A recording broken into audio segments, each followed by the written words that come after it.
alô, testando. Boa noite.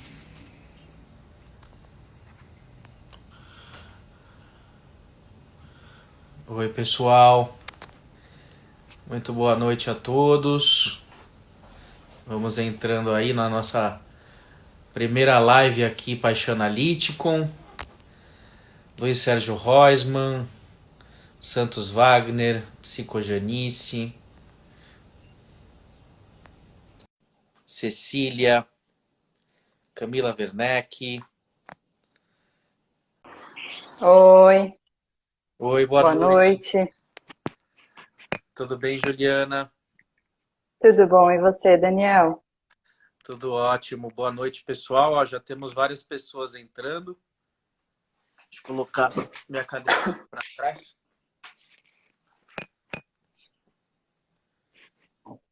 Esse celular aqui é complicado, né? Fazer no celular, porque a cara fica muito pequenininha, né? Fica, né? Ele corta muito. Bom, Eu então, tô te vendo bem, eu tô te vendo bem. Só tô me vendo da testa pra é, baixo, mas eu tô vendo você bem. a sua testa tá um pouquinho cortada e a minha barba aqui, deixa eu dar uma alinhada aqui. Melhorou assim? Agora melhorou. Agora dá para falar. Bom, Então tá bom. então, pessoal, boa noite. É um prazer estar aqui com vocês. É a nossa primeira live Paixão com Drops, né? É um quadro novo que eu estou fazendo aí, enfim, da ideia Paixonalítico, né? Que já tem um canal no YouTube, já tem livro, né? E, de alguma maneira, eu estou procurando estender essa ideia da psicanálise com paixão. Tem compaixão e compaixão, né? Aqui no Instagram, através de colegas, né? Através da conversa com amigos, para não ficar um saber fechado, um saber solipsista em que só eu falo, só eu penso, né? Então a psicanálise como um coletivo, ela de alguma maneira precisa existir através do diálogo, né? Respeitando aí a alteridade, as diferenças e as semelhanças muitas vezes que a gente acaba tendo que ignorar, né? Por razões Uhum, narcísicas, institucionais. Então, o Paixonality com Drops tem esse objetivo de fomentar o diálogo, questões às vezes espinhosas, que não são tão habituais de serem faladas em público, são coisas que a gente deixa para ideias de boteco, para uma coisa meio offline.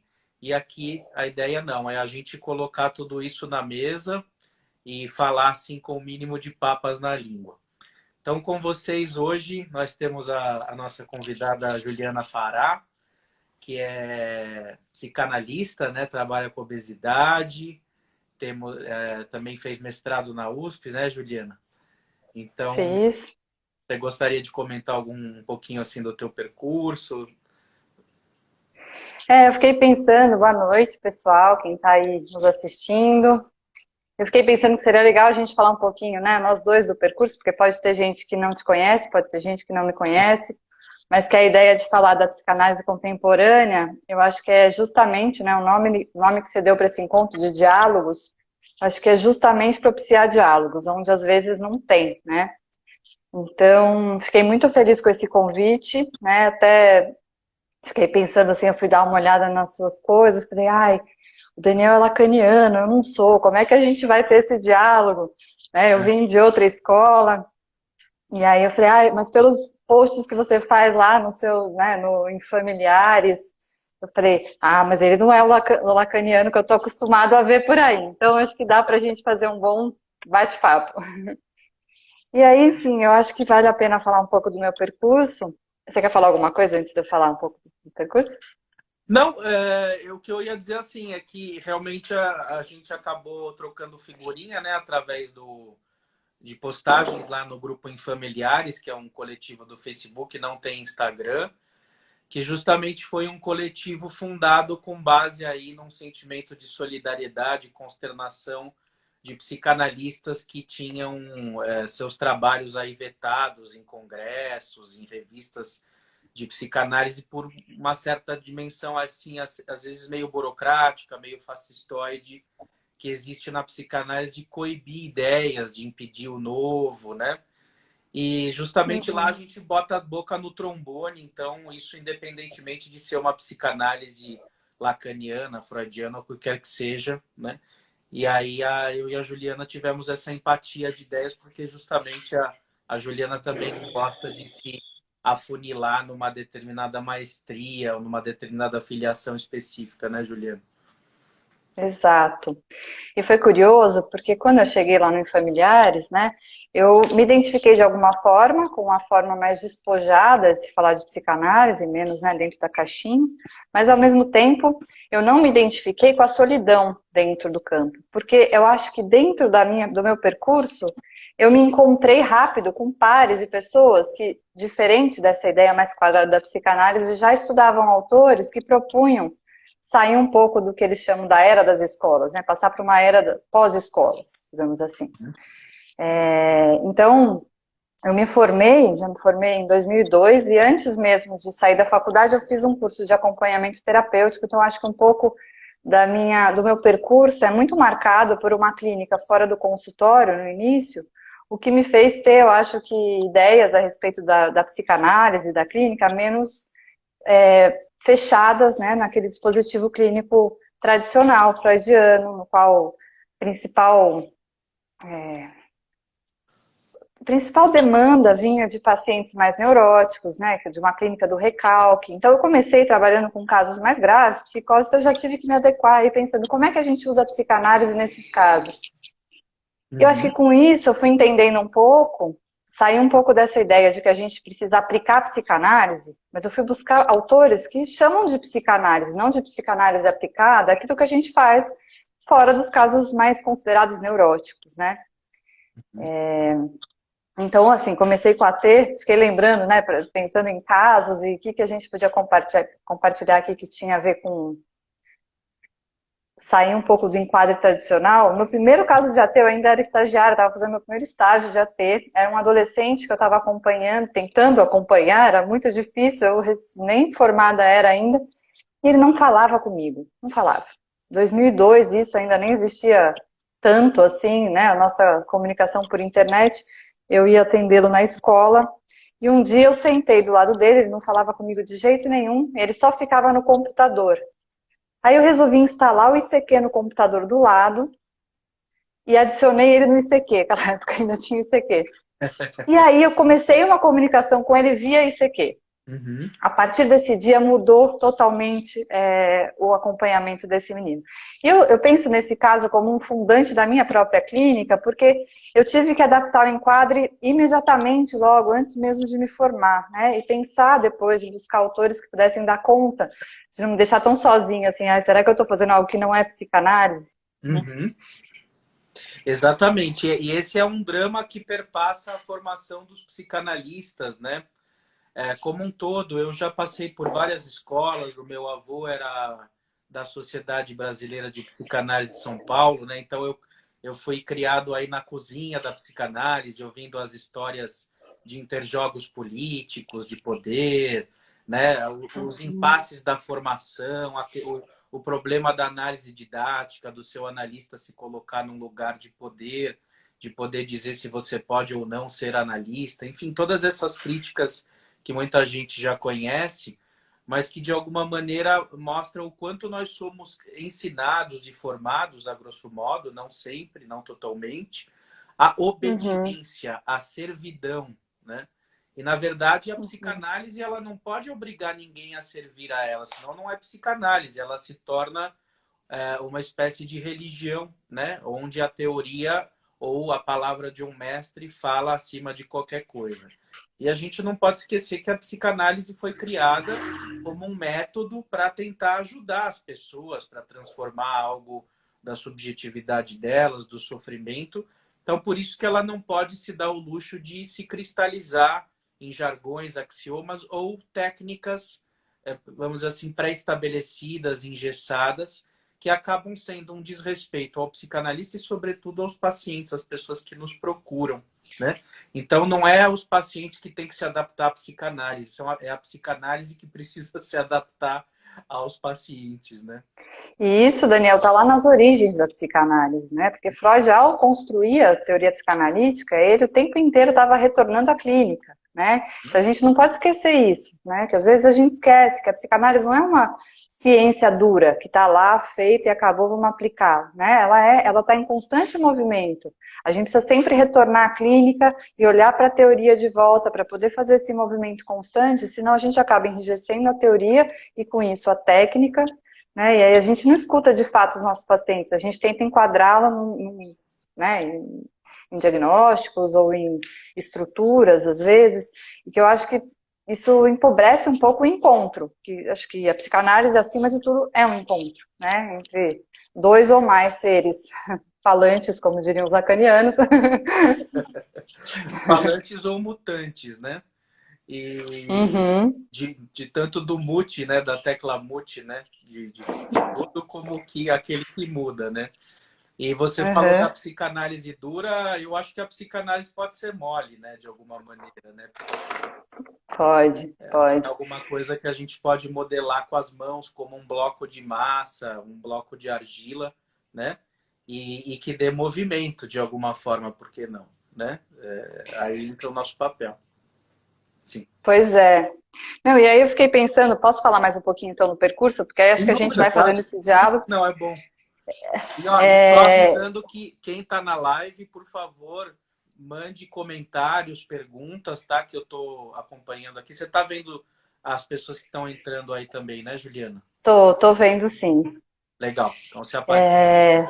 Você falou no começo do meu trabalho com obesidade, né? O trabalho com obesidade ele é mais recente. Eu trabalhei muitos anos em hospital dia de saúde mental, então depois de trabalhar como AT, e enquanto eu trabalhava como AT, eu também trabalhei no hospital dia de saúde mental e consultório desde sempre, né? E na clínica também o tipo de paciente que aparece, né? Acho que foi variando ao longo dos anos, né? De acordo com acho que os movimentos do mundo, mas também de acordo com o meu enfoque na época, né? Quando eu trabalhava no hospital dia casa, chegavam muitos pacientes muito graves para eu atender no consultório também. Quando eu saí de lá, fui trabalhar numa escola, eu comecei a receber muitos adolescentes, não teve essa variação.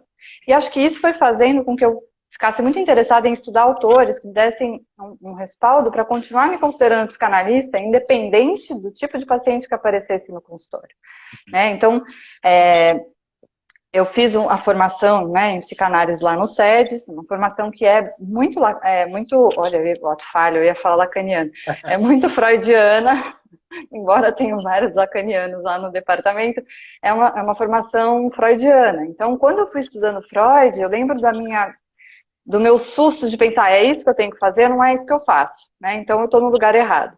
Mas é claro, fui entendendo que toda a teoria freudiana, do jeito que a teoria fundamental para fazer o que eu faço hoje enquanto psicanalista, embora eu não me considere freudiana, né, tudo o que eu faço está totalmente ancorado no Freud, né? Então, eu acho que tem um movimento importante que é de poder ler Freud à luz dos autores contemporâneos, né? Ao invés de ler Freud pensando, isso que tem que fazer, porque senão a gente fica enrijecido lá, né? 1900, com patologias presentes numa época em que a sociedade era organizada de outra forma, o lugar das mulheres era muito diferente do que é hoje, né? E aí, depois que eu fiz a formação em Freud, eu retornei aos autores que já estavam me ajudando ali quando eu era recém-formada, né? Que são autores como Thomas Ogden, como André Green, como o René Caes, que é um autor fundamental para trabalho com grupos, que é um outro tipo de trabalho que eu faço. E esses autores, eles propõem a gente olhar para a psicanálise como se ela tivesse tido 3 principais movimentos.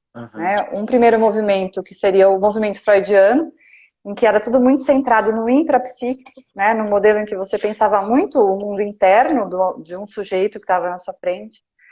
Um segundo momento que eles chamam de pós-freudiano, que seria um momento... Aí não é lacaniano, né? É a escola mais inglesa, mas em que ficou tudo muito centrado, tão centrado na intersubjetividade, nos movimentos contratransferenciais, não mais como obstáculo, como era com Freud, mas assim como uma ferramenta importante, mas que aí talvez radicalizou um pouco o lugar da contratransferência. E aí esse terceiro momento, que é o que me identifico muito, que é a psicanálise contemporânea, que engloba fundamentalmente a articulação entre o intrapsíquico e a intersubjetividade. Então, pensando todo o modelo pulsional e todas as questões pulsionais importantes que vêm do Freud, do modelo intrapsíquico, mas juntando com a participação constante da subjetividade do analista no setting. Acho que é aí que a gente precisa chegar, né? Que na sua introdução acho que vai aparecendo, né? Que lugar que o analista tem na análise? Vou parar um Sim, pouco, né? Senão eu fico falando aqui. não, imagina, vamos seguindo espontaneamente. Eu acho que cada psicanálise, ela tem uma espécie de lógica histórica, né? Ela surgiu num determinado momento para dar respostas a perguntas, inquietações e necessidades clínicas e sociais da sua época, do seu contexto social, né?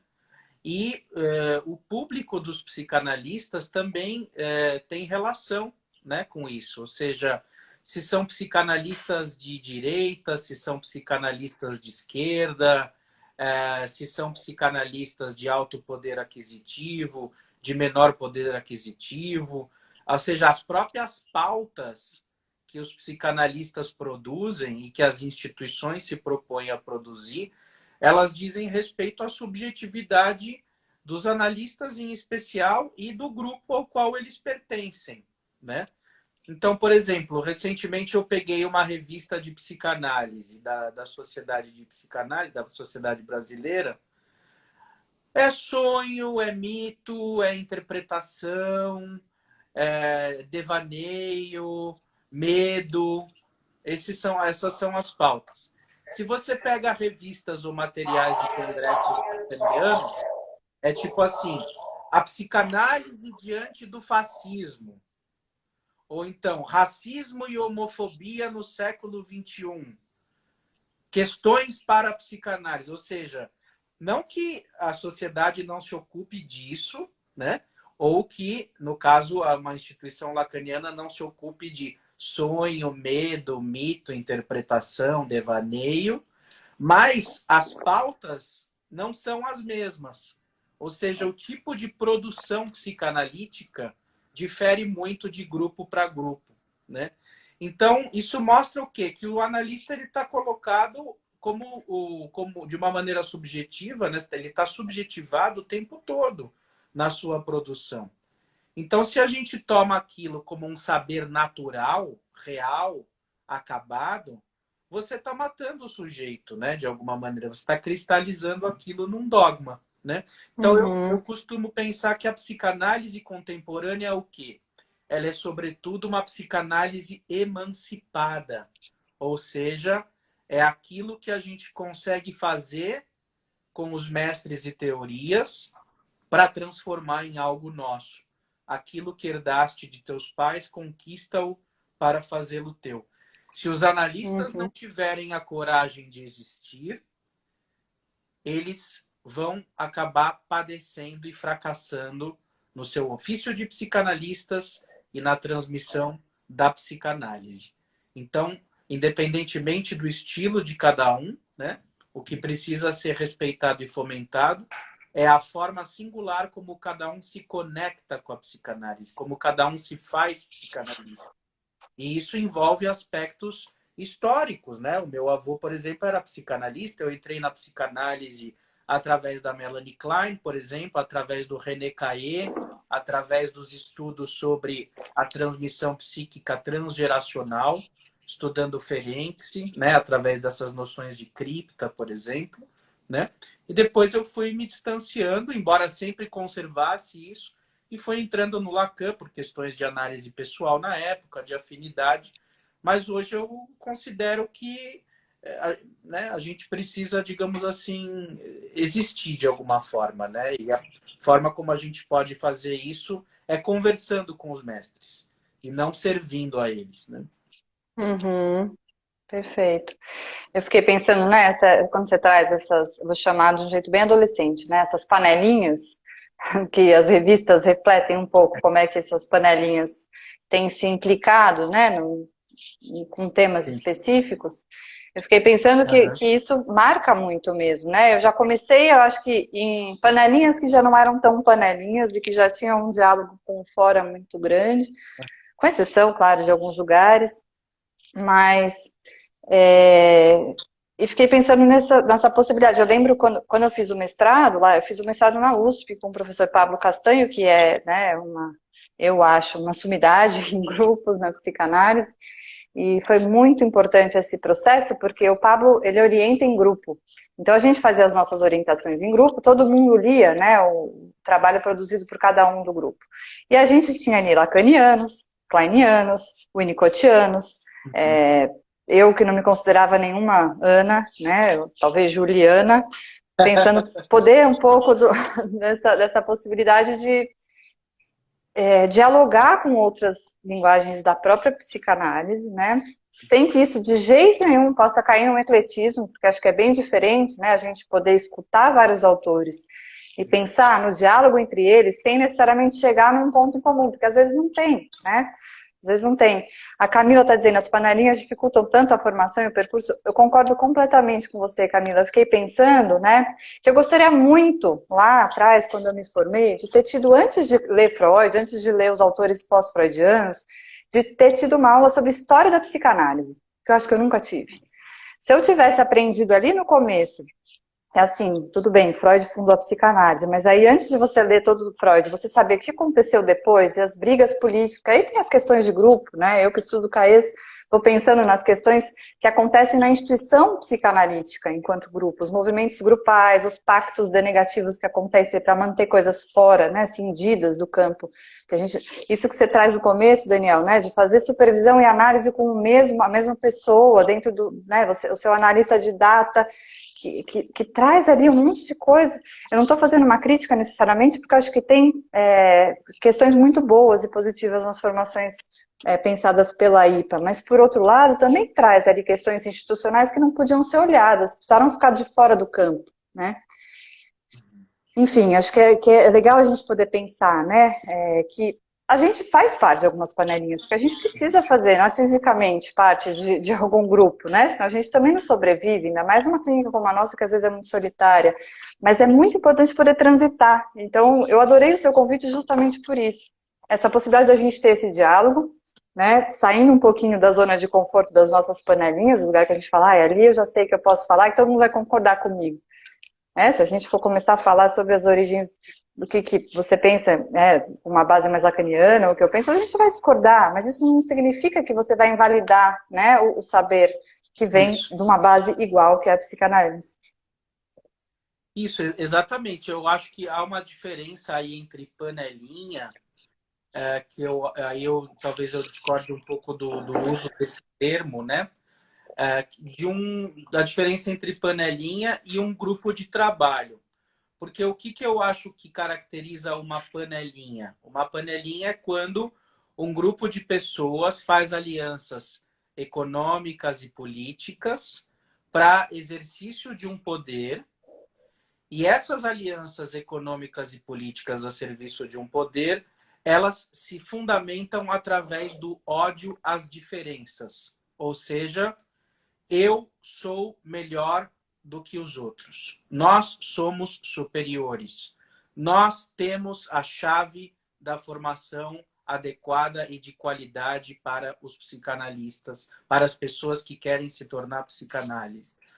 Então, a panelinha, ela tem um aspecto narcísico, totalitário e intolerante, portanto. O que eu proponho hoje, né, assim, que é justamente o objetivo da nossa conversa e dos encontros que virão, é de uma psicanálise mais harmoniosa, mais parceira, onde ninguém precisa ficar provando que é melhor do que ninguém ou disseminando ódio por aí, né? É justamente uma psicanálise enquanto uma comunidade de pessoas que tem a sua singularidade. Então, digamos, eu acho que a psicanálise contemporânea é aquela que precisa cada vez mais se aprimorar num processo de democratização. Eu concordo com tudo com você, Daniel. Tem uma questão só que eu vou fazer uma provocação do meu lado de estudiosa de CAES, né? tem um tanto, né? Quando você faz uma diferenciação entre panelinha e grupo de trabalho, né? Acho que foi de trabalho, faz sentido para mim, mas eu acho que aí tem um aspecto que a gente não consegue superar, porque é do humano, né? Que é a constituição de pactos, o Caio chama de pactos denegativos, né? A gente constitui, né, nas instituições das quais a gente faz parte, elementos que a gente não quer ver, né? Não, isso aqui não, eu não tenho ódio aos outros, eu não me acho melhor, a gente renega, a gente nega esse aspecto, mas de alguma forma isso está presente, inconscientemente de alguma forma, né? Então, assim, de fato é o mesmo ideal que você, né, acabou de dizer que tem, eu também tenho, que a gente possa ter, né, isso não só na psicanálise, mas no mundo, né, da vontade de jogar um pozinho de pilim-pim-pim e transformar o mundo num mundo sem essas brigas de panelinhas. Por outro lado, tem um pedaço que faz parte, né, que vai sempre ter, que é o que o Green, o Caes, até pegando na origem do próprio Freud, chamam de negativo, né? O negativo sempre vai existir. O que a gente precisa fazer enquanto psicanalista é trazer o negativo à tona, né? Falar sobre ele, não negar que ele existe. Né? Então a gente não vai conseguir, provavelmente, anular tudo isso, tirar do campo, mas poder falar, trazer. E acho que isso, de novo, o termo diálogo me atraiu nessa sua proposta. Porque é poder falar, né? É o que justamente a psicanálise propõe. Porque justamente os psicanalistas são pessoas, são seres humanos. E mesmo fazendo análise, isso não quer dizer que eles não tenham narcisismo, fúria, inveja, né? Então, são pessoas, né? Então, o que a gente precisa se ater aí, né? Há uma escuta de sintomas que são transescolares. Ou seja, por isso a psicanálise contemporânea, ou seja, em Lacan não tem isso. Lacan superou essa questão. Os lacanianos já estão em outra. Isso é uma falácia. Isso é uma falácia. Por quê? Porque é uma forma de você dizer, não, realmente, os analistas têm muitos problemas narcísicos, mas isso é porque as análises kleinianas, freudianas, ortodoxas fracassaram. Nós não. Nós, lacanianos, é que somos o ó do Borogodó. Os outros é que são errados, os outros é que são ultrapassados, né? E aí, quando eles fazem, no caso, estou citando os lacanianos porque eu estou mais dentro do movimento lacaniano do que dos outros movimentos. Então, eu me incluo nisso, tá? Também não estou dizendo, eles, os lacanianos, e eu estou de fora. Mas eu estou fazendo uma crítica justamente interna, né? Que cada um vende um peixe da forma que interessa, né? Quer dizer, pimenta nos olhos dos outros é tempero. Agora, e para cada um fazer isso? Eu até coloquei uma outro dia lá no Infamiliares, né? Que alguém chega pro Daniel e diz assim, de fato, Daniel, nossa instituição tem os seus sintomas. Nós, vamos dizer assim, consideramos isso, não negamos. Aí eu pego e digo, né? Puxa, vocês consideram que vocês têm seus sintomas? Que legal. E o que nobre isso? E o que vocês vão fazer para mudar? Aí a pessoa responde, absolutamente nada. É desse modo que gozamos. É isso mesmo. Ou seja, tudo deve permanecer no mesmo lugar, né? Eu pensei agora só em fazer um contraponto, você estava falando, né, fazendo uma crítica ao seu próprio grupo, né, se a gente for pensar os lacanianos, mas dentro da escola inglesa também tem panelinhas lá super kleinianos, pessoas que só interpretam a transferência o tempo inteiro em cima, também causam às vezes violências com os pacientes, né, nesse sentido, paranoias. Paranoica, né? Tem escola winnicottiana super fechada também, que também não consegue dialogar, isso tem, né, em todo lugar, não só dentro da psicanálise, mas na psicanálise tem dentro dos lacanianos, dentro dos kleinianos, dos winnicottianos, e acho que é essa proposta de poder transcender isso, né, de poder fazer um diálogo e pensar que a gente está tratando dos mesmos sujeitos. Acho que essa é a grande questão, né? Então, se um paciente caiu na minha mão ou na sua, né, ele vai ter ali um Daniel, uma Juliana, com todo o meu percurso, todo o seu percurso, mas ele precisa ser escutado, com as particularidades e vicissitudes dele, né? E como é que a gente vai fazer essa escuta sem contaminar o campo analítico, que é outro conceito que eu gosto muito, campo, terceiro analítico, objeto analítico, né?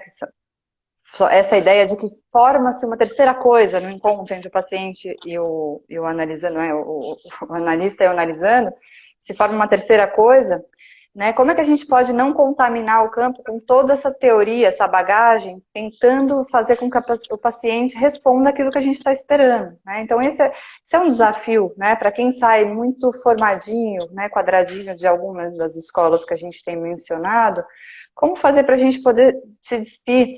O Bion tem uma frase que eu acho muito bonita e que às vezes é mal interpretada, mas acho que vale a pena falar, que é ir para os atendimentos sem memória e sem desejo, né? Eu falo que é mal interpretada porque é impossível que a gente vá sem desejo para uma sessão, né? O analista existe enquanto sujeito, mas no sentido de que a gente não possa desejar que o paciente chegue num ponto X, Y, Z, que a gente não tenha uma memória de falar assim, bom, então a gente precisa chegar ali porque ele já falou daquilo, né? Que a gente possa ir pronto para aquele encontro, né? Porque vai surgir ali, e vem do sujeito, nosso analisando, mas vem da gente também, e dessa terceira coisa que se produz ali nesse encontro específico. E você sabe, Você quer falar? você falou do Bion, né? E justo o meu avô, ele fez análise com o Bion em Los Angeles. Sério, Daniel? Ele era bioniano, e aí quando ele chegou em Los Angeles e falou, olha, eu li todos os seus livros, viu? Ouvi todas as suas aulas, né? Aí o Bion falou para ele assim, puxa, joga tudo fora.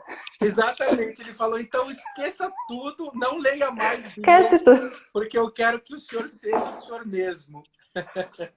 Perfeito, perfeito. Ele nunca mais leu. Então, ele é um bioniano por causa disso, porque ele nunca mais leu Bion, isso era um conselho do Bion, mas ao mesmo tempo ele não é um bioniano, ele é um Chainiano, enfim, que é o nome dele era Chain, né? Então, digamos assim, e outra que você falou, analista sem desejo e sem memória. Essa é uma das poucas frases que eu sei do Bion, porque eu tentei ler Bion e é dificílimo. É muito difícil. É dificílimo, né? O pessoal fala do Lacan e tal, não sei o quê, mas Bion é dificílimo de ser compreendido, pelo menos numa primeira vista de olhos, não é um texto que você pega e lê, né? Como um texto de Freud, né? E ele dizia... Vale começar com os comentadores dele, vale. O Bion vale começar pelos comentadores. Mas segue, desculpa. Não, e só para concluir essa parte, e aí tem, ele diz, né? Analista sem desejo e sem memória. E no meu livro que eu publiquei, Paixanalítico, né? Psicanálise e Comicidade, eu faço uma charge, vou dar um spoilerzinho, que tá o Bion numa praia de nudismo, e aí ele cruza a Melanie Klein, os dois pelados, e aí ele se angustia diante daquela situação, enfim. E aí ele chega em casa e escreve assim, né? Bion, W.R. Bion, psicanalista sem desejo e sem memória. Ou seja... Muito bom. Muito bom, Daniel, muito bom. Olha, nós temos alguns comentários, ó. Tem um comentário. Para seguir um autor, antes é preciso curar-se dele. Olha, da Cecília Gomes. Muito interessante. Curar-se, né? Como se fosse uma patologia, né? Digamos assim. Mas você sabe que eu penso a palavra cura de um outro jeito, porque acho que os franceses, né, não lacanianos, mas os franceses que estudam grupos, assim, eles vão falando da cura como igual um queijo, né, que é curado. Você precisa do tempo, do processo de cura, para ele ficar mais gostoso. Eu acho muito interessante pensar assim, né, a cura não como uma patologia que precisa ser curada, mas como algo que é o tempo, todo aquele processo do tempo sobre o queijo que faz ele ficar tão gostoso quando a gente vai buscá-lo, né? E a análise é um pouco nesse sentido, um espaço de cura, né? Então, e justamente esse é o queijo que se analisa pela metade, né? É o queijo meia cura. Tem vários, assim. Ô, Daniel, posso voltar num tema que a gente deixou para trás, mas aí acho que é legal. Quando a gente falou da obesidade, né? Eu fui parar, né, no tema da obesidade porque eu trabalhei numa clínica que tratava compulsão alimentar, um trabalho em grupo, né, trabalho nutricional e terapia de grupo. E o que foi um desafio para mim, enquanto psicanalista, fazer terapia de grupo num lugar que propunha emagrecimento, né? Mas isso me fez pensar em várias coisas e aí fazer meu mestrado para estudar isso. E aí eu montei um grupo de análise, né, para poder fazer a pesquisa lá na USP. Aí não tinha emagrecimento, era só um grupo de análise com pacientes que se consideravam com sobrepeso, questões ligadas à obesidade. E aí eu fui me apaixonando por esse campo, né? Porque eu fui entendendo, primeiro, que tem uma questão, que eu acho que aí na psicanálise de grupos e de instituição a gente vai falando, né? De que a gente tem uma frase do Blair que depois foi adaptada acho que pelo Roussillon, se não me engano, que ele fala assim, que as instituições costumam padecer do mal que elas se propõem a tratar, né? Então, quando a gente pensa, né, na nossa a questão da obesidade, por exemplo, uma questão que socialmente, né, sempre foi muito mal vista. Quando eu estava fazendo mestrado, eu achei uma reportagem da revista Cláudia que falava de gordofobia e tinha relatos de pacientes falando assim de gordofobia médica, de cada violência que os pacientes ou as pacientes passaram em médicos ao ouvir assim, não vou te tratar porque você está gorda, ou você devia fazer hidroginástica porque você é um hipopótamo em lugar de hipopótamo na água, assim, de uma violência. E aí eu fui sentindo, quando eu propus estudar a obesidade na academia, né, na universidade, que tinha, de alguma forma não dita, assim, esse tema não é tão importante. Né? Eu senti isso no começo, embora nunca ninguém tinha dito. E eu tive que trabalhar em mim, né, um desejo grande de estudar esse tema e mostrar assim, gente, por que vocês acham que isso não é importante de trabalhar pela psicanálise? Né? Porque a obesidade, sobrepeso, está muito ligado a uma coisa estética, alguma coisa ligada à nutrição, à atividade física, mas pouca gente dentro da psicanálise se aprofundou muito em falar sobre isso, né? E aí, quando a gente vai pesquisando, a gente vai vendo o quanto isso também é mais um sintoma, né, da pós-modernidade, da nossa época em que se tem como é que fala isso? Mensagens conflitantes, né? De seja magro, gostoso, produtivo, e ao mesmo tempo coma isso, consuma isso, faça isso, né? Tem um consumo o tempo inteiro incentivado. E como que a gente pode ajudar as pessoas que estão sendo produzidas por essa lógica do consumo a poderem, primeiro, se encontrar com os sujeitos, né? E não com uma subjetividade tão cheia de buracos, né? Produzidos socialmente pelas próprias relações no pequeno grupo inicial, né, mãe, pai, bebê, mãe, mãe, bebê, pai, pai, ou qualquer outra configuração possível. E aí eu acabei me apaixonando por esse tema e entendendo um pouco, né, que assim como as adicções, de um modo geral, a obesidade, os casos limites, como chama o Green, né, os borderlines, até alguns casos de depressão mais severos que a gente encontra hoje, na verdade, remetem a gente a questões muito parecidas, que é algo que é antes do recalque, né? Alguma coisa de falta de simbolização, do não representado. E por isso, como é que a gente pode, né, ser analista freudiano, no sentido estrito da palavra, com esses pacientes? Se a gente for falar só a linguagem verbal, se a gente for pensar só na interpretação tradicional, clássica, a gente perde esses pacientes ou produz ali violências muito, muito grandes, né? Então, de fato, a gente precisa pensar em mudanças de enquadre, né? Isso já na década de 40 o Ferenczi falava, e acho que hoje a gente retoma o Ferenczi com outros coloridos, e os autores que trabalham com enquadre, querendo ou não, vão falar de alguma forma da elasticidade da técnica proposta por ele, mas a gente precisa levar em consideração isso. E aí uma coisa simples, como análise igual a Divan, já é posta em questionamento, né? Não necessariamente análise igual a Divan. E você sabe que, bom, eu também trabalho com obesidade, né? Eu tenho um grupo chama Nós do Comer, que eu fundei junto com a Daniele Fontes. Nós temos uma equipe interdisciplinar, né, entre psicanalistas e nutricionistas.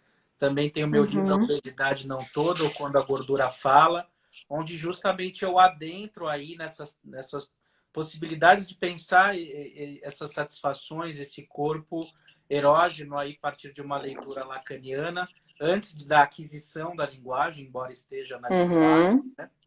E eu coloco até como uma alternativa à interpretação clássica, desveladora de sentidos, recalcados, ocultos, a possibilidade do analista promover enxertos simbólicos, né?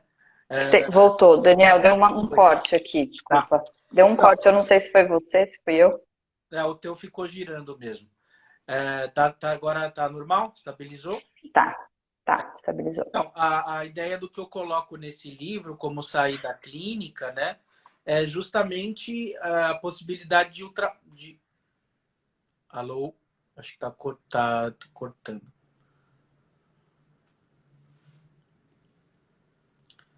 Deixa eu esperar voltar. Alô? Oi, cortou de novo, né? Oi, cortou. Tá. Você estava falando justamente... Sim, a possibilidade de romper, ultrapassar, não romper, mas ultrapassar a interpretação como desvelamento de um sentido recalcado. Senão ir em direção à produção de enxertos simbólicos Representações. ou de representações baseadas numa escuta, numa leitura, mas que podem ali, onde tem uma hemorragia, uma erupção no corpo de um real não simbolizado, você cauteriza aquela hemorragia, aquela pulsão acéfala, né, que advém contra o sujeito na compulsão, a qual ele se vê refém, não tem capacidade de escolha.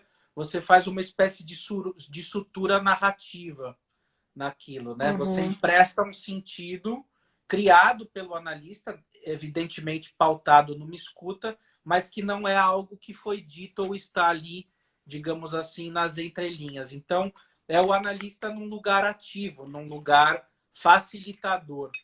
Por isso que, de alguma maneira, eu acho que a psicanálise ela é pautada, sobretudo, não numa forma de tratamento, mas nos efeitos que ela produz.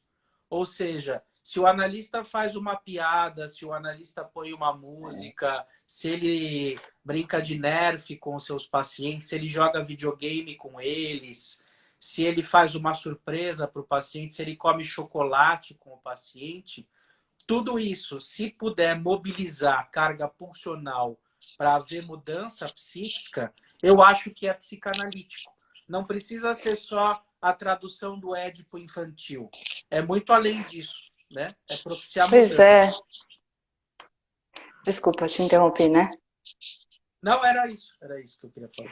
Não, que eu fiquei pensando que, assim, não foi fácil, mas em algum momento da psicanálise se fundou a psicanálise infantil, né, com crianças, em que o lúdico, o brincar com a criança, não deixava de ser psicanálise, né, foi uma forma de acessar as crianças. Assim como com os psicóticos, né, a clínica psicanalítica com psicóticos também precisou se reinventar. O que acontece é que hoje, se a gente fala que faz isso tudo que você foi listando aí, fazer piada, tocar música, as pessoas que estão tão acostumadas que o setting analítico signifique analista numa posição de neutralidade, 1000 aspas aí, o paciente deitado no divã associando livremente, perde de vista, né, e as pessoas ficam apavoradas quando vem, como assim, você cantou uma música ou você fez uma piada? É importante que a gente possa fazer uma marcação de que as coisas são todas faladas a partir de um encontro, né? E aí os autores que são minha referência me ajudam muito a pensar que é de fato uma coisa produzida ali no encontro, né? Esse terceiro analítico, objeto analítico, campo analítico, mas que fala justamente de algo que, se o analista sentiu, pensou uma música, isso faz parte da associação livre do analista e da atenção flutuante do analista no encontro com aquele paciente, né?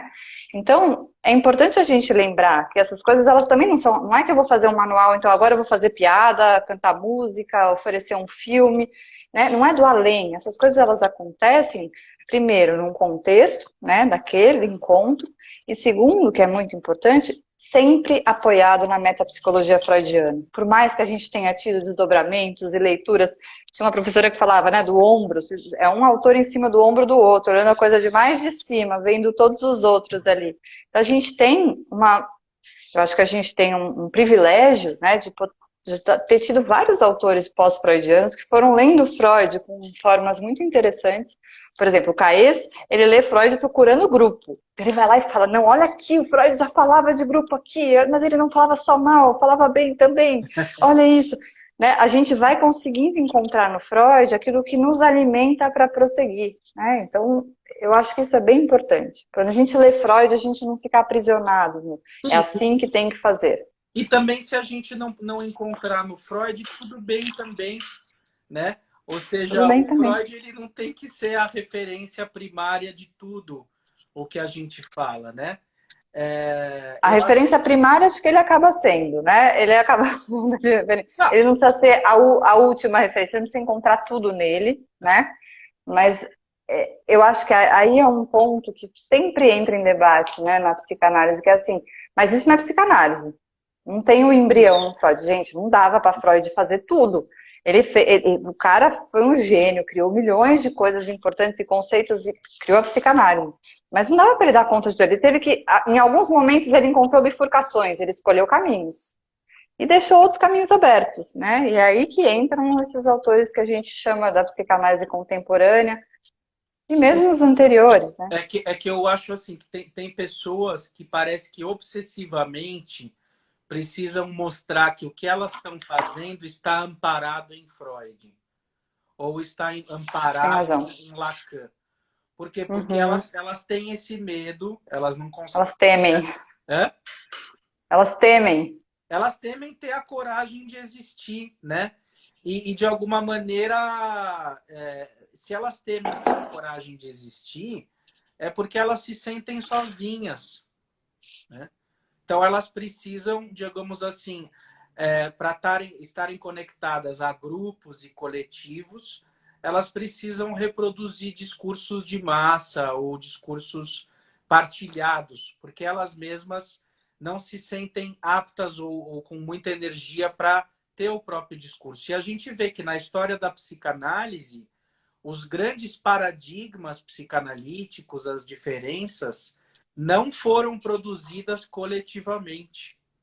Elas foram Uhum. produzidas através da coragem individual de alguns, que esses sim passaram a inaugurar novos paradigmas ou novas perspectivas. Então, de alguma maneira, por isso que tem muita briga na história da psicanálise, porque quando alguém diz, olha, eu tenho uma contribuição, eu trouxe algo novo, eu acho que as coisas não são assim, imediatamente vem um grupo de invejosos ou pessoas que vão discordar por outra razão, não só por inveja, e aí criam uma antítese que tenta calar as palavras desse elemento esquisito, estranho, estrangeiro, aquilo que já havia sido convencionado em se fazer e se pensar em matéria de psicanálise. Então, isso é muito grave, porque quando dizem que a psicanálise não funciona, a psicanálise é demorada, isso tudo é parcialmente verdadeiro, infelizmente. Tem muita psicanálise que não funciona. Vou dizer por experiência própria. Eu faço análise há 30 anos. Eu já fiz análises com vários analistas de várias tendências diferentes. Todas as análises que eu fiz têm pontos cegos, têm limites, não tem nenhuma análise que dê conta de tudo. Por isso é importante a gente ter mais de um analista, a gente ter tolerância com os nossos analistas, porque eles vão fazer bobagem, eles vão errar. Você pode pegar um velhinho que tem 50, 60 anos de clínica. Ele vai tropeçar, vai ter alguma coisa que ele não vai ouvir, vai ter um ponto que ele vai resistir no que você vai dizer para ele. Então, hoje eu vejo que a psicanálise é o que é, de fato, como dizia Freud, a cura pelo amor. Nós precisamos ter carinho pelos nossos pacientes, nós precisamos gostar deles, para emprestar a nossa pulsão, a nossa libido analítica e fazer com que eles possam se movimentar na vida, que eles possam recuperar a paixão pela vida ou mesmo vir a construir essa paixão que muitas vezes nunca ocorreu, Nunca existiu. nunca existiu, né? Uhum. Uhum. É isso mesmo. Eu fiquei pensando uma coisa, diálogos, né? Estou aqui, Associação Livre. Você falou dos nomes, né, da psicanálise serem sempre individuais, pessoas sozinhas que escreveram. Eu não tenho dúvida, você tem toda a razão, né? Acho que a gente escuta o autor falando muito em nome próprio mesmo. E é verdade, claro, o cara foi lá, sentou e escreveu. Mas, aí vem a grupalista de novo, né? Nada dessas coisas construídas foram feitas sozinhas, elas estão, apoiadas em outros autores anteriores e nos pares, porque assim, o próprio Freud, a gente fala, quem criou a psicanálise foi Freud, mas se não fosse o diálogo dele com todos os parceiros dele, todos, né, as cartas todas, ele não teria sido daquele jeito. Então, esses diálogos, a gente não tem nominalmente, né? A gente não vê lá todos os Aham. autores, isso é um grande problema na psicanálise. A gente não vê os autores citando seus colegas, seus pares, e falando, olha, isso aqui foi uma produção coletiva. São raros os que fazem isso. E porque, é claro, por mais que seja um autor que foi lá e produziu aquilo em nome próprio, ele tem um grupo no qual ele pertence, no qual ele teve muitos diálogos. Alguns para discordar completamente lá e falar assim, vou escrever isso mesmo assim. Né? A gente pensar o próprio Bion, que escreveu um livro incrível sobre experiência com grupos, Uhum. e foi totalmente rechaçado pela Melanie Klein. Né? Não vai falar de grupo, não existe such a thing as psicanálise de grupo. Psicanálise é individual. E foi desencorajado. A Paula Haim, que foi falar de contra-transferência, a Melanie Klein falou, não, contra-transferência. Né? Então, assim, existe coisas dentro da própria psicanálise que a gente esquece, às vezes, que não é da produção individual só. Mas, o que você falou, eu acho que eu É, concordo, e aí aham. peraí, Cidin For, aparece o nome aqui. Exatamente, isso se vê muito ainda na formação, onde acaba o aluno limitado só a reproduzir o que foi estudado durante as aulas sem se colocar. Perfeito, eu acho que essa é uma questão da transmissão da psicanálise que precisa ser muito discutida, né? Porque, de fato, você está numa escola de psicanálise X, Y, Z, você fica ouvindo os seus mestres ali, os professores dos seminários, os psicanalistas que já têm nome, você fala, nossa, ele está falando é isso mesmo. E é importante, se eu pudesse dar uma aula inaugural para todos os alunos e falar assim, gente, não acredito em tudo que você escuta, passa pelo seu filtro, né? Hoje o Daniel brincou e colocou lá também no Instagram, você já passou álcool gel na sua orelha hoje? A gente às vezes precisa desinfetar algumas coisas para poder fazer uma filtragem do que a gente escuta, né? Levando em consideração a nossa história, a nossa subjetividade e o lugar onde a gente vai atuar, né? Porque senão parece uma coisa hermética, que você vai lá, atua e é assim que funciona. Sim, eu vejo que de alguma maneira, nessa vida inteira que eu tô na psicanálise, eu era criança, eu via os livros do Freud na estante da minha mãe, do meu avô, né? Eu penso assim, o maior obstáculo à psicanálise não é as neurociências, o comportamentalismo, o capitalismo neoliberal, as indústrias farmacêuticas. Não, o maior obstáculo à psicanálise são os próprios psicanalistas. Eles é que Está citando, o homem é o lobo do homem, né? exatamente, eles são os obstáculos à psicanálise. Mas, ao mesmo tempo, são só eles que podem dar saídas, que podem acabar com esses obstáculos, ou pelo menos, não sei se acabar, que seria uma utopia, né? Mas pelo menos reduzir e permitir uma fluidez. A psicanálise deve ser como um rio, né? Quanto menos barreiras, quanto menos pedras e barragens tiver, mais fluida ela vai ser, né? E o que eu percebo é isso, eu sinto entraves, superego de formação, olhares atravessados, jogos de poder, né? Então a gente podia estar muito mais à frente, né, na minha opinião. Por isso a necessidade aqui de um resgate da psicanálise com paixão, para além da erudição, para além do academicismo, né?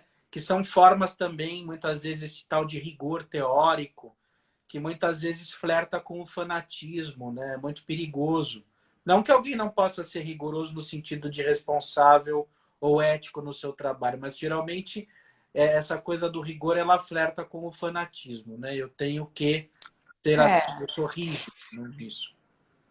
eu acho que é importante fazer essa diferenciação, o rigor teórico com dogmatismo, né? Porque acho que é importante ter um rigor teórico mesmo na construção da nossa clínica, mas sem ficar dogmático, né? Sem ficar aprisionado, né? Numa lógica que impede a paixão, né? Como você está trazendo. Que é isso, né? É um encontro como outro qualquer, mas com particularidades muito, muito, muito importantes o que a gente faz na análise, né?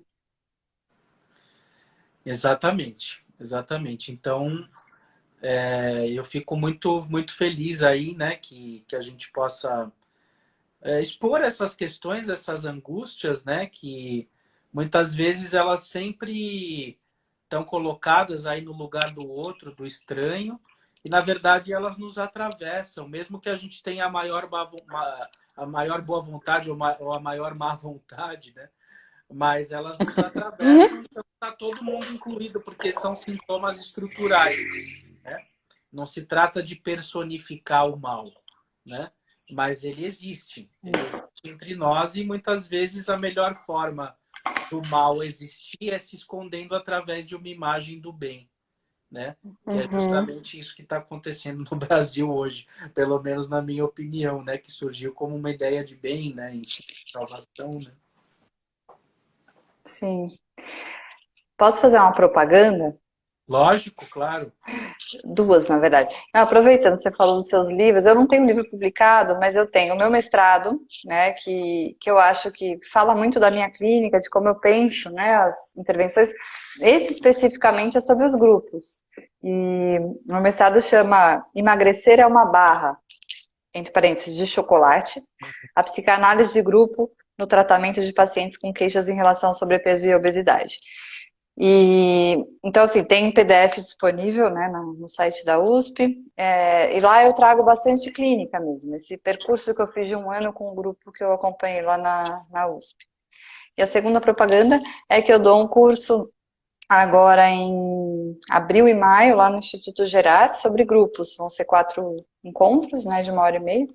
E, e é isso, a minha base de grupo é muito pautada na psicanálise que eu chamo de contemporânea. Uhum.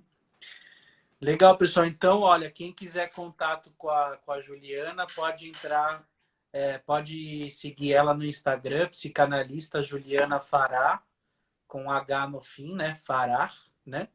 E Uhum. entrem, mandem mensagens no direct, né? Vai ficar acessível aí para todo mundo que quiser conversar com você, né, Juliana? Vou sim. Legal. E aproveito também, bom, já que o nome do quadro aqui é Paixanalytic on Drops, né? Aproveitar e dizer que o livro Paixanalytic, Psicanálise e Comicidade, ele está disponível, tá, para venda. Eu consigo fazer aí para os internautas, né? Quem é da área, quem está curioso, eu consigo fazer do meu lote R$ 50 a unidade, a gente combina o frete. Podem entrar em contato comigo aí pelo direct, Roisman Daniel, tá bom, pessoal? E vai ser um prazer a gente fazer essa interlocução. E já tem um exemplar prometido aí de presente para Juliana Fará também. A gente vai combinar. Opa! Obrigada. Então, é isso aí, pessoal. Agradeço a presença e em breve teremos novidades aí com mais Paixanalytic on Drops. Tá bom? Obrigada, Daniel, pelo convite. Obrigada a todo mundo que ficou até o final. Abraços e boa semana para todo mundo. Eu que agradeço. Um grande abraço, pessoal. Tudo de bom. Boa semana.